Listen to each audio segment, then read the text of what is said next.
Thank you. Always worse to be last. What does they say? If you're not last, you're... Oh, never mind. Screw that. All right. I'll be quick because you know what? I know y'all want to get out of here and start drinking some alcohol. Realtors and alcohol is like cookies and peanut butter. All right. What a title, right? I'm going to teach you in 20 minutes how to build an empire. Like, are you guys good with that? We also got a 7-minute ab class afterwards. So if you guys can do abs in 7 minutes, you're good. You're golden. All right. So funny story, though. The reality behind this is that I was really challenged, to be honest. I'll be out transparent about this because the idea was that we weren't really supposed to plug EXP. It's like we had this conversation 2 weeks ago. It's like, yeah, we're going to make this a real estate related business, mastermind. Don't really talk about EXP, Chris. I'm like, dude, that's hard, bro. That's all I talk about. So it was really challenging for somebody who has ADD and Tourette's and all that good shit to really have a conversation and get all of this wrapped together and keep it where we're talking about real estate. So first I want to say this. Did everybody get a lot out of today's conference? Yeah. Do you guys all feel leveled up? Awesome, because now I'm going to shake your mind because I want you to stop thinking the way you've been thinking for the last 4 hours. I'm going to tell you how to sell less real estate. Yeah. Is that crazy? I mean, serious right now. My conversation about how to build an empire, and I'm going to tell you because it has to go back, in order for you to really understand this, I got to go back to the beginning. And a lot of it, I really appreciate Tony because he talked about first things first. If he could do this, anybody can. I'm the same person. I can tell you a story. I'm sure we all have them. I have one too. I've been on my own since I was 15. My mom died when I was 15. I've literally lived in my car. I figured it out. I was a hustler and a survivor. I was not the guy who was coming out here and build an empire or talking to you guys in Hawaii about building an empire. That's for damn sure. But the reality is that I got in this business because I was actually doing construction for a long time because all I could do at 15 was work, labor, and make cash. So I was doing construction and I actually graduated at some point because my brother ended up becoming a general contractor. And here's the thing. We talked about manifesting in this program today. We talked about law of attraction. How many believe in the law of attraction? What you think about comes about. What you put out in the universe comes back to you. Yes, I'm 100% believer in that. And here's why. She's 100% old. I'm old too, Tony. So it was years ago. Actually, my 50th birthday is in 2 weeks. So I hit the big 50. I'm excited that I'm. And it's going to be Japanese, right? I'm actually 87, Tony, too. I'm 87. I was working in construction with my brother and this guy, and we worked in this really nice elite area. If anybody's known the Bay Area, it's called Black Hawk. Black Hawk is in the Bay Area, East Bay, and literally all the rich of the rich lives there. In fact, John Madden has a home in there. I was working in construction with this house, and I was digging trenches on this guy who had this 8,000 square foot home. It was just massive. His wife looked like Barbie. He literally came in and out in this brand new BMW 740 series, always in this 3-piece suit. He was dimed. And I was digging these trenches dirty as all get up, sweating. It was 105 degrees outside, and I said, his name was Frank. I said, Frank, what do you do for a living? And he says, I'm a mortgage broker. I'm a mortgage company. I'm like, what the hell is that? I didn't care, honestly. He kept telling me all this stuff, but it meant nothing to me. All I thought up here was I want your house. I want your wife. Not really. I want your wife. I want your car. I want that whole entire life. Talk about manifesting and the law of attraction, right? It wasn't anything other than the fact that, I love what you said, Ashley. You guys grew up and you didn't really have anything. That was me too. I never thought in a million years I'd be up here speaking about this, but the reality is I've been manifesting it my whole damn life. And a lot of you sitting at the table right now have been manifesting stuff your entire life. You just don't know it. And you're like subconsciously doing things that you just don't know, and they're so subtle that you don't even realize it. So I want you to understand this, that every day you get up, you're doing something. And you might even know it. You might be in autopilot or cruise control, but you're doing something to move closer and closer to your attraction or your manifestation. So when somebody says about manifesting things, believe it. It's not some Oprah Winfrey or Whoopi Goldberg type of thing. It's real. So I'm going to go back real quick. Story is I am a big believer in this. Are you guys familiar with Robert Kiyosaki? Who's read Rich Dad, Poor Dad? Awesome. Who's read Cashflow Quadrant? Okay. How many familiar with the Cashflow Quadrant model? Awesome, I love it. So very few, but this is great because this is exactly why I understood what I understood where I got to where I got. I've always had the mindset in everything I did that I wanted to be that other guy. You guys ever thought that way? When you walk into a job interview and you're like, I want to be that guy though. I don't want to be these people. I want to be that guy. How did he get his job? And that's how I've always behaved in everything I did. And I accidentally got into real estate. And I say accidentally, I meant accidentally. I physically got hurt at a job one time. I couldn't do my job, so the temp agency put me in I call it go to work clean, come home clean, because I never did that before in construction. So it was my first go to work clean, come home clean job, and I was a telemarketer. I was selling drugs to old people. And I meant real drugs, like not drug, like dope. I mean, drugs like in medication, like 9-day supply of medication. I was doing that. So that was my first in-house gig of going to work clean, come home clean. But just long story short, because I got 20 minutes, I manifested people connecting where I actually got into real estate because of it. On accident, it's not really accident. I made phone calls to people because they were the same name.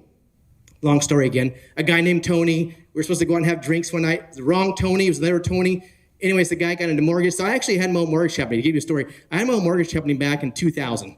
Like Shireen, I had my own mortgage company, and I paired up with a buddy of mine who was at Remax, and we had our own real estate and mortgage company, and it did really well until 2007, 8, and 9. You guys all remember that time? Yes. Blessed times. I lost everything I had and went completely homeless again, so it was like a repeat. But the reality is, I never really could understand this model of the ESBI until I got to that place in my life. And now, as I move forward, I came back, reinvented myself. 2013, I got recruited to Keller Williams. Love that company too. Out there, I love every company. KW was amazing to me. And I was recruited directly as a team leader. For those who don't know what that is, it's the guy who gets beat up the best and gets paid the least. It's the most underrated, overworked, underappreciated role in that model. It's like babysitting kids and herding cats. I heard somebody say that, herding cats, that's it. So, but I went and and actually I'll tell you what, the life expectancy of a team leader for Keller Williams is 18 months. I lasted 3.5 years. Thank you, vodka and Red Bull. So, that'll give you an idea of how challenging that role is.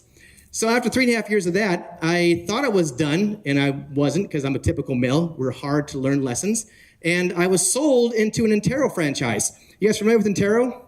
It's a Berkshire Hathaway. So it's called the redheaded stepchild for Berkshire Hathaway. Intero was another franchise model.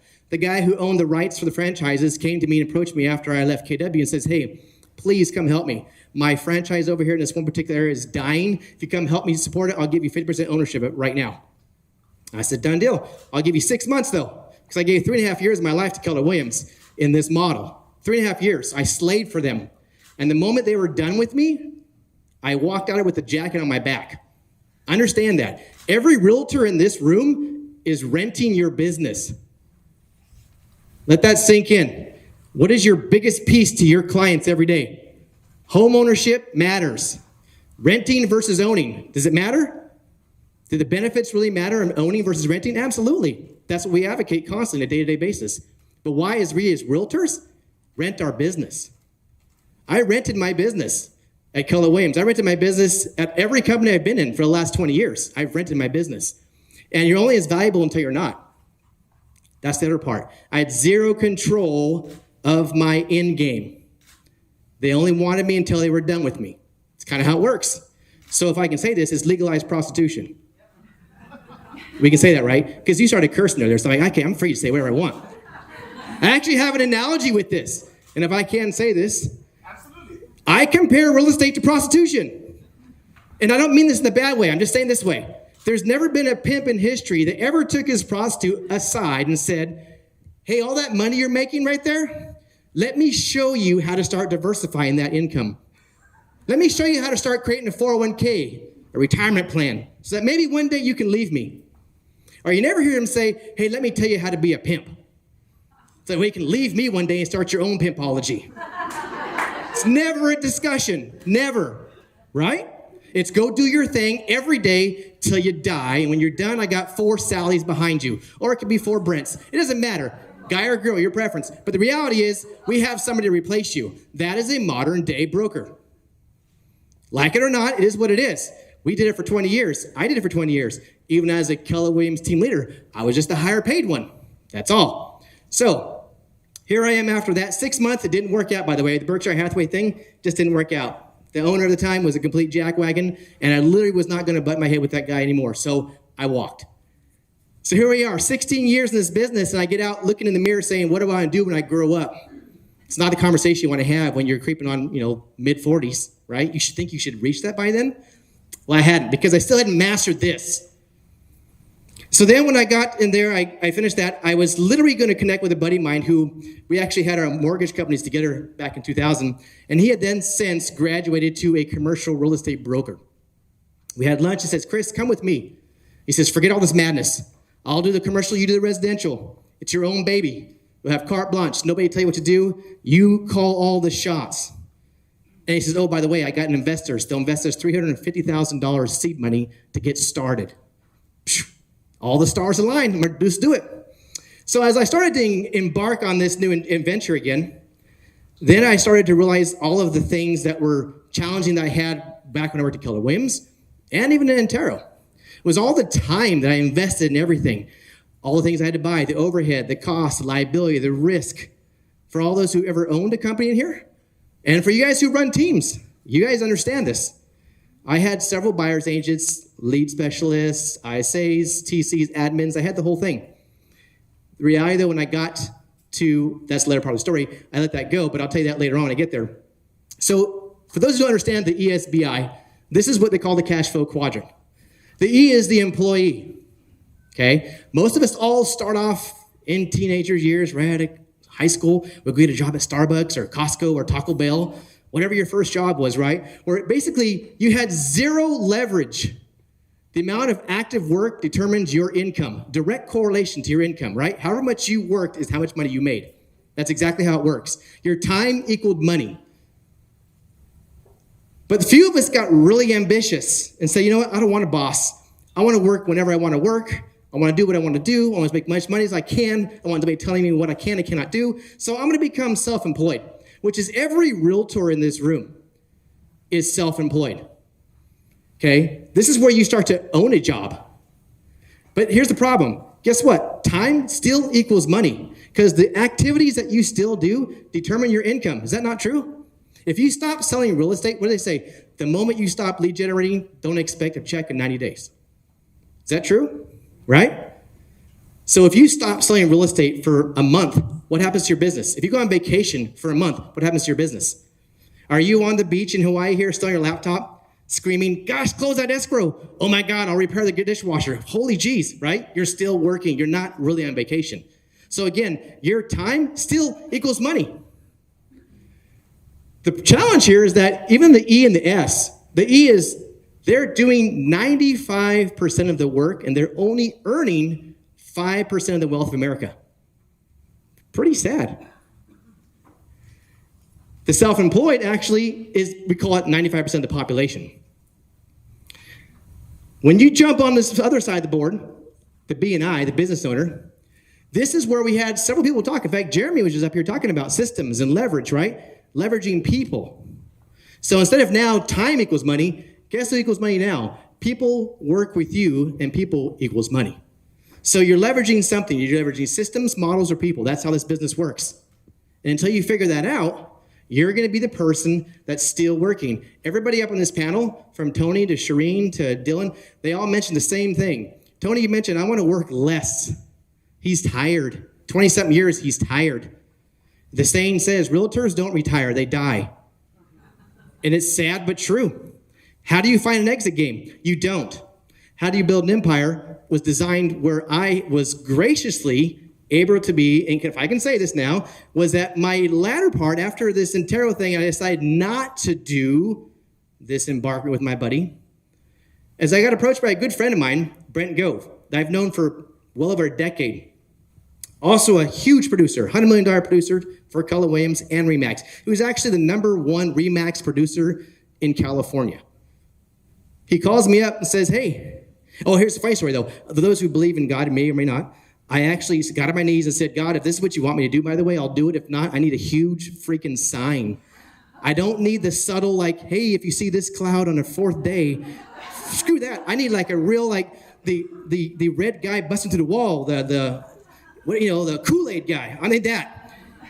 Well, I did. Brent calls me. I don't call him the Kool-Aid guy, but Brent called me literally a day later, and he says, hey, Chris, what's up, man? I'm like, hey.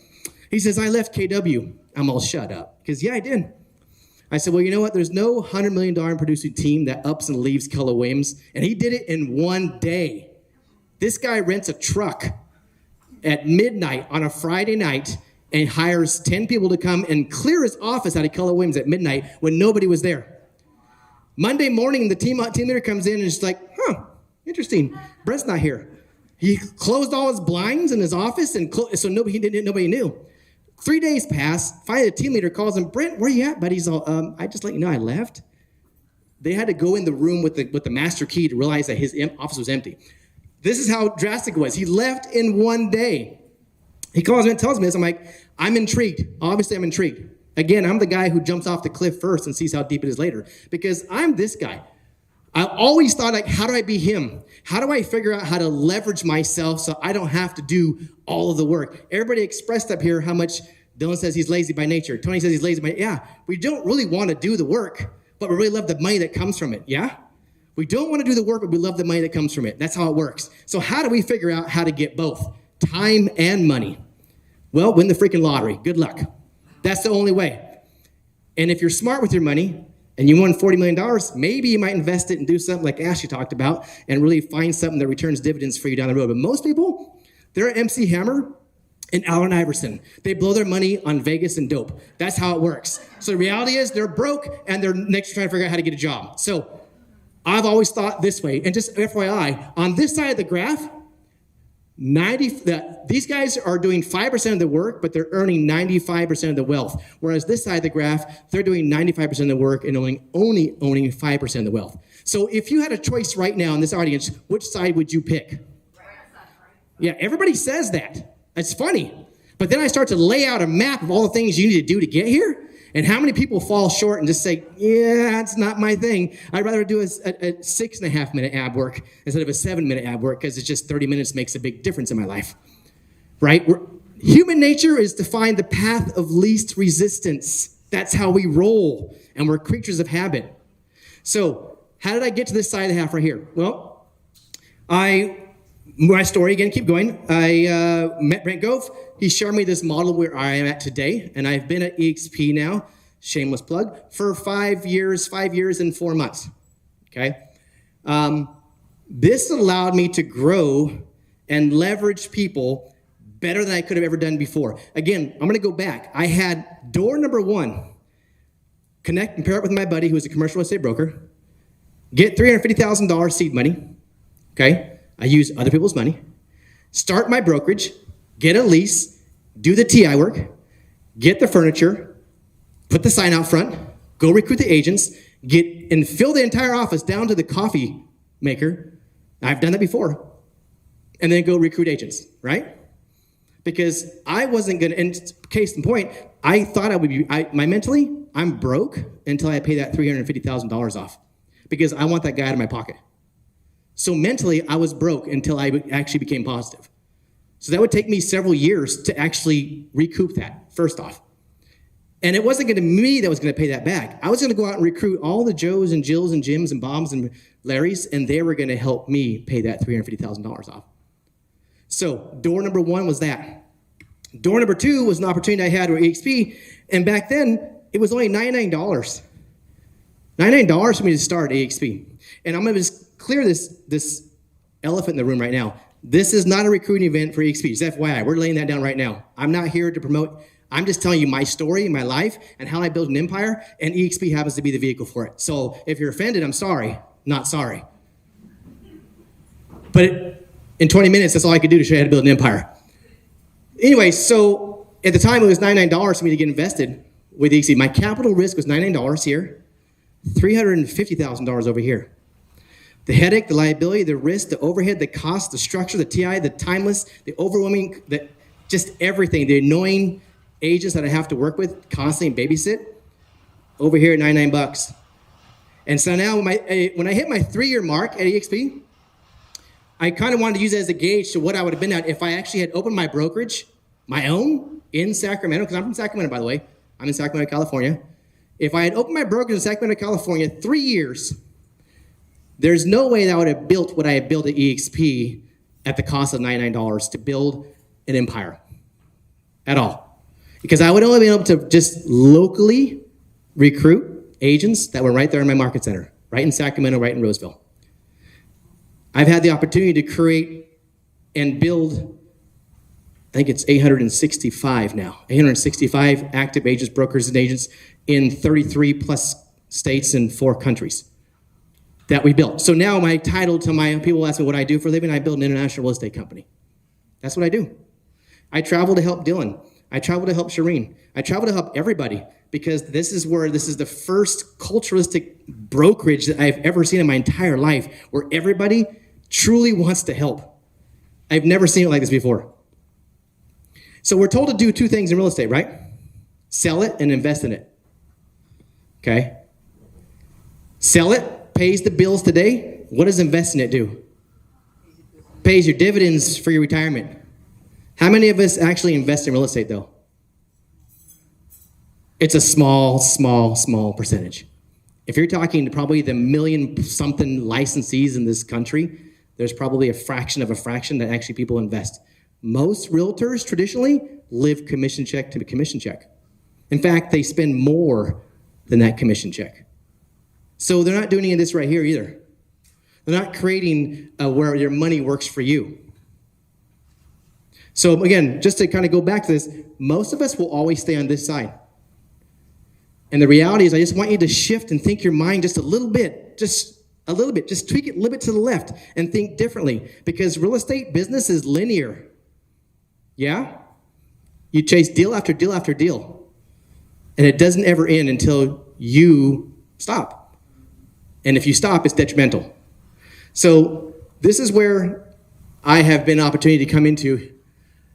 Every real estate brokerage that I've been affiliated with in the last 2 decades have all been built this exact same way, minus probably some of the boutique mom and pop shops.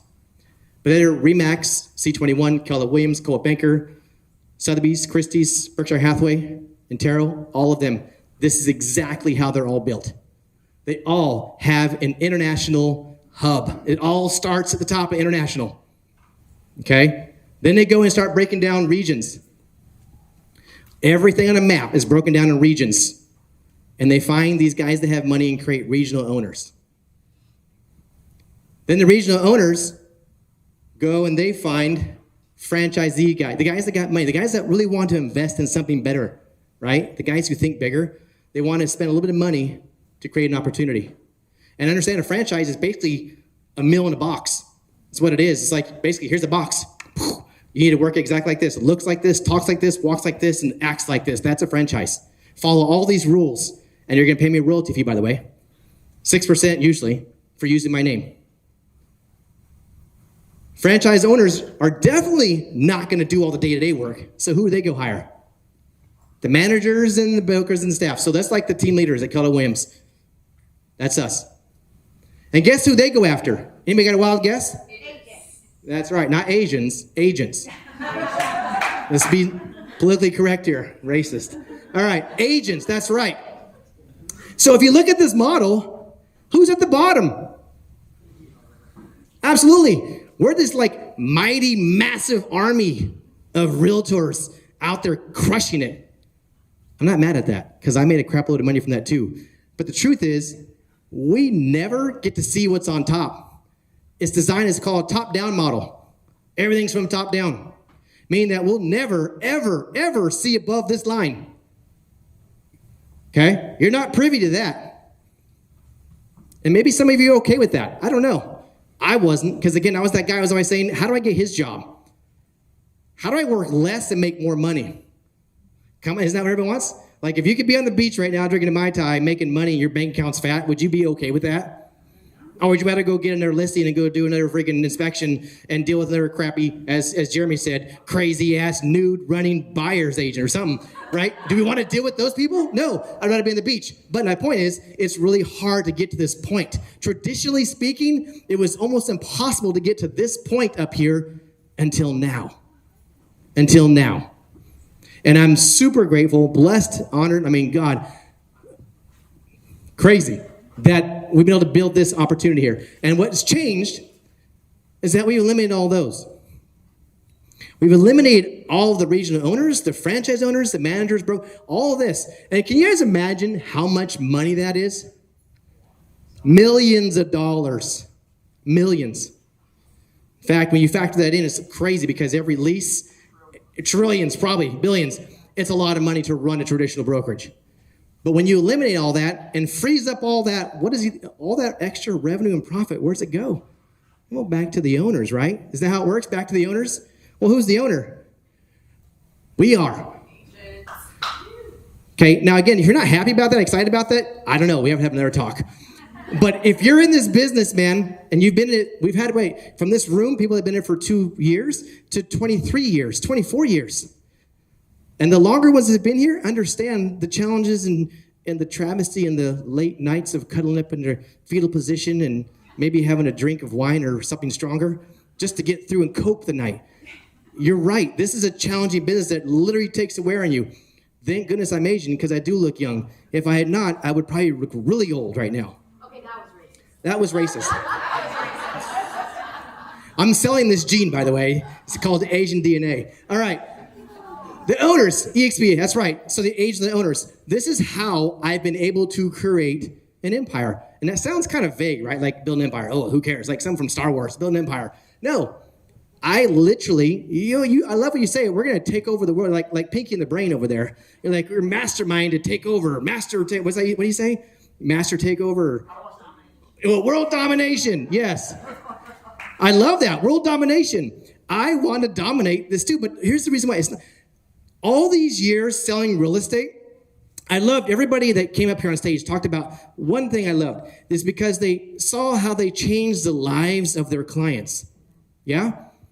To give homeownership to somebody brand new is amazing. Don't get me wrong. I think that's great.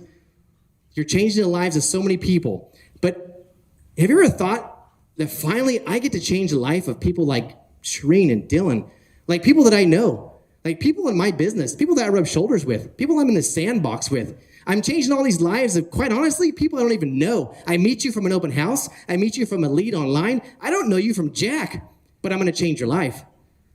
What if I could change your life and your life and your life? Because we're doing the same thing. We're in the trenches together. You're selling real estate 24/7, 365. Why would I not want to change your life? So I've finally been able to get to a point where this is about not the money either. This is about changing lives. I've had a bigger impact on over 800 people in my life that I never would have met in my life. And actually, I haven't met a lot of them. I haven't been to South Africa. I haven't been to Colombia. I haven't been to Australia. I don't know these people. I don't know them. But I do know these key people that I have here that I love them dearly. And I would have never met them unless I came here. And now I'm helping change and make an impact in our life. So the bigger kicker for me was now really changing the lives of my colleagues who I do know, like, and trust. That's huge. That's a game changer. And so now we have established this opportunity to be able to leverage people, systems, because you have people like Dylan, but we also have an entire immensely off-the-charts cloud office that gives you everything on the highest level of tech possible. I mean, we are the metaverse. We literally are the metaverse. They talk about metaverse to now. We had the metaverse since 2009. This is not something new to us. But now we have this opportunity here to help share it with everybody else. So this is just something I want everybody to think different. That's all. Dylan wanted to come up here to talk about how to build an empire. Yeah, because everybody should realize a way or figure out a way how to invest in themselves. Because a majority of people in this world are not investing in themselves. They have zero retirement. If something goes wrong, what happens? If you get hurt, what happens? If you get sick, what happens? Nothing, right? You're done. You're done in the water. So here's an opportunity for you to create something that actually comes in as a supplement. I personally had a situation last year from our Texas event. I came back, had COVID. It hit me pretty hard. I actually almost died. I was in the hospital for 3.5 weeks. Is that working? I don't know. It could be just I metal plate. Oh, there we go. Yeah. I almost died. 3.5 weeks in the hospital, and I almost didn't make it. Completely unexpected, obviously, but again, life's so short. You don't know. I got out of the hospital and wasn't physically able to work for 3 months. Still not. I only have 60% lung capacity right now. Still to this day. My point in saying that is that I literally was not able to do anything for 3 months. Can you imagine anybody in this room who stopped selling real estate for 3 months? What would happen to you guys if you stopped selling real estate for 3 months? Done. Not to mention my hospital bill was $86,000. Thank goodness for my health insurance, though. that I do get at EXP. I'm just going to say it right now, shameless plug. I paid $1,000 in the EXP, then paid the rest. $1,000 is all I paid. I paid $450 a month for that. Now again, not a whatever. This is my life, my story. I'm telling you my story. This is real shit. It's not made up. But this is why I want you guys to think about. This is some great content we had today. Being leveled up on every level from everybody, top producers in every aspect of the business to get better transactionally, to service your clients better. Everything was here about that. And I think you should push forward as fast as you can in that model. But I also want you to think really long and hard about what does it look like for you in the next 3 to 5 to 10 years. Because 10 years are going to blink.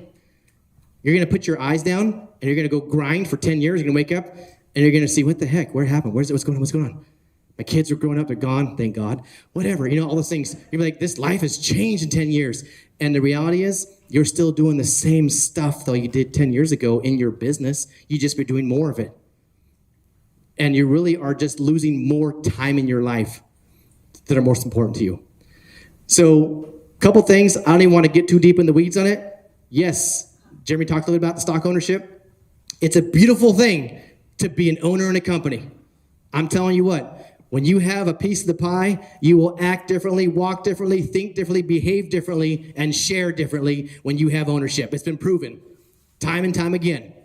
When you get something and you have a piece of it, boy, you show up differently. And we have 85,000 people who show up differently every day for all of us. It's crazy. Never seen it like this before in my life. And it's because everybody has stock ownership. Call it what you want. I didn't come here for that either. I honestly didn't know squat about stock. But now I do because I have 6 figures of stock in my account right now that I can tap in and sell any moment. That's a pretty awesome thing. Especially when I came out of the hospital and I couldn't, if push came to shove, I could have sold some stock. It's better than selling my soul. Prostitution again. I wouldn't have got much. But stock ownership is great. And the revenue share, yes. There's a saying in business, if you're building something in your business right now and it's not directed or going towards something that's designed around residual, it's worthless. If whatever you're doing right now in your business is not designed working towards or focused some point on residual outcome, it's worthless. That's called a job. And that's what you're doing. You're working a job. So if you're not creating something for yourself in the long run to build for you and your family, legacy, generational wealth, if I die, knock on wood, it goes to my son. My son can literally quit college tomorrow and just be very wealthy. What a little But I've built something amazing for him. I never would have thought in a million years I would have. It's not like I bought a Blockbuster and said, here, son, congratulations, you got a bunch of DVDs. No, this is real stuff. Like, he gets to have something that keeps growing forever. And it's his when I die. And his kids. And their kids. So this is just, again, complete off the beaten path for you guys. Some of you guys have got this Ferris Bueller look on your face. I love it. But the truth is, this is just a different thought process that I want you to really articulate some point in your life right now. Because whether you've been in this business for 2 years or 20 years, you need to think about it. And don't say, oh, I'm too old for this. If you're saying you're too old for this, you really need to talk about it. Because if you're too old for this and you're still here, then there's a reason. That's really bad. I'm just saying. I just went to, I don't know, do you guys have a Masters Club here in Hawaii? Oh, okay. Only in California. Only in America. Only in the U.S. They have this thing called Masters Club. Oh, yeah. Okay, yeah. Sorry. In California. My bad. California. Mainland. Sorry. We have a thing called Masters Club where you produce X amount of dollars in volume and stuff and you get awarded something and it's cool. You get like a little plaque and stuff. It's cool and you get recognized, right? Well, there's this guy there who's like 7,000 years old and he's been in real estate for like literally 56 years. And he's there every year. He's like, they call him a lifetime master member. And they clap for him like it's something joyous. And I'm like, are you freaking kidding me? If I'm 50,000 years old, I'm not coming for a plaque anymore. I should not be coming up for a plaque anymore if I'm that old in this business. I'm just saying, you did something wrong. As you say, it's something wrong. So this is a few things I just want to share with you. Again, I don't want to get deep in the weeds because I only got a few minutes left here. But yeah, a couple of the specifics, 80-20 splits with $16,000 cap. Everybody understands what the cap is here, right? Yeah? Yes and yes. Essentially, I love what Tony said. You get a negative 100%, right? Is that what you said, Tony? Negative 100. What's your cost? Yeah, because his revenue share and everything else that overcompensates for it now at this point, we're paying him to be here. What brokerage pays you to be there? None that I know of until now. So take it for what it is today. Again, no shameless plug here. We're not here to promote EAST. I just had to figure out a way to talk about this conversation about building an empire. Yes, I have, and it continues to build. And I'm going to continue to come here and help you guys in every way, shape, or form. If you're at EXP, I love you. If you're not, I love you too. And maybe you will decide this at some point and you're having a conversation about it later. That's great. If not, Dylan, you guys are awesome for putting these events on, because I don't think there's any other brokerage right now in the main island, a big island, that's adding value to your real estate business today. Would you guys agree? Yeah. Like, where are you going to go to level up your business? I don't care what brokerage you're with. You want to learn how to level up your business and become great. And specifically right now, because this market is shifting. It is shifted. So if you are thinking about how do I cut my costs and how do I do this, or maybe I should go to a discount broker and get 100% of my commission and pay $300. No, you should be figuring out how to level up, how to get better in your business, how to improve. Proximity is power. Who you align yourself with is everything. So find your top 5. And if your top 5 right now is hanging out at In-N-Out Burger, maybe watching Netflix and chilling, that's not your 5. Maybe your 5 should be somebody else that's excelling, that's leveling up, that's doing things at a higher level. Those are your 5. Yeah? In-N-Out Burger. I was going to bring a bunch, but it would have been bad by the time I got here. And Trader Joe's. I heard that's a hot commodity here too. I was going to roll up with a suitcase from Trader Joe's. Anyways, I hope this was great. This was just, again, didn't want to get in the weeds, but I love you guys. This is great. Dylan, thank you for doing this program. And you guys are awesome, man. Aloha.